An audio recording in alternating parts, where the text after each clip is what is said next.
যুক্তরাষ্ট্র সৌদিকে পেছনে ফেলে রেমিট্যান্সের শীর্ষে আরব আমিরাত।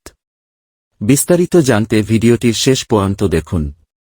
দেশের প্রবাসী আয়ে দীর্ঘদিন বড় অবদান রেখে আসছে যুক্তরাষ্ট্র ও সৌদি আরবও।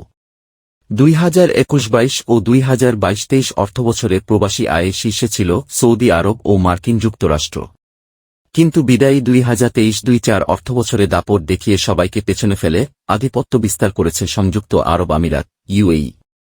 সংশ্লিষ্টরা বলেছেন, অবৈধভাবে আরব আমিরাতে টাকা পাচারের অভিযোগ অনেক পুরনো।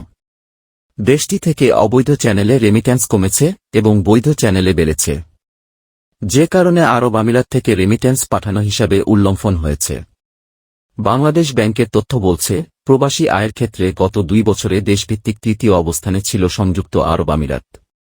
তথ্য বিশ্লেষণে দেখা যায়, 2021-22 অর্থবছরে প্রবাসী আয়ের শীর্ষে থাকা সৌদি আরব থেকে এসেছিল $454 কোটি 19 লাখ, যুক্তরাষ্ট্র থেকে $343 কোটি 84 লাখ ও আরব আমিরাত থেকে $207 কোটি 18 লাখ।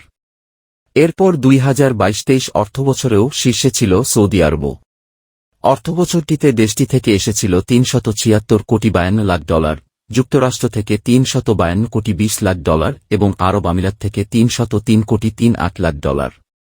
কিন্তু 2023-24 অর্থবছরে প্রবাসী আয়ে হঠাৎ করেই সৌদি আরব ও যুক্তরাষ্ট্রকে পেছনে ফেলে শীর্ষে উঠে এসেছে সংযুক্ত আরব আমিরাত। 2023-24 অর্থবছরে আরব আমিরাত থেকে প্রবাসী আয় এসেছে $459 কোটি 90 লাখ, যা আগের অর্থবছর থেকে $156 কোটি 52 লাখ বেশি। একই সময়ে যুক্তরাষ্ট্র থেকে এসেছে $296 কোটি 16 লাখ এবং সৌদি আরব থেকে $274 কোটি 15 লাখ। জনশক্তি, কর্মসংস্থান ও প্রশিক্ষণ ব্যুরো বিএমইটি সূত্র জানায়, 2004 সাল থেকে চলতি বছরের জুন পর্যন্ত প্রায় 1,05,8,000 কর্মী কাজের খোঁজে প্রবাসী বাংলাদেশিরা সংযুক্ত আরব আমিরাতে গেছেন। একই সময়ে সৌদি আরবে যান 3,08,05,000 কর্মী, যা সৌদির তুলনায় 4.4% কম।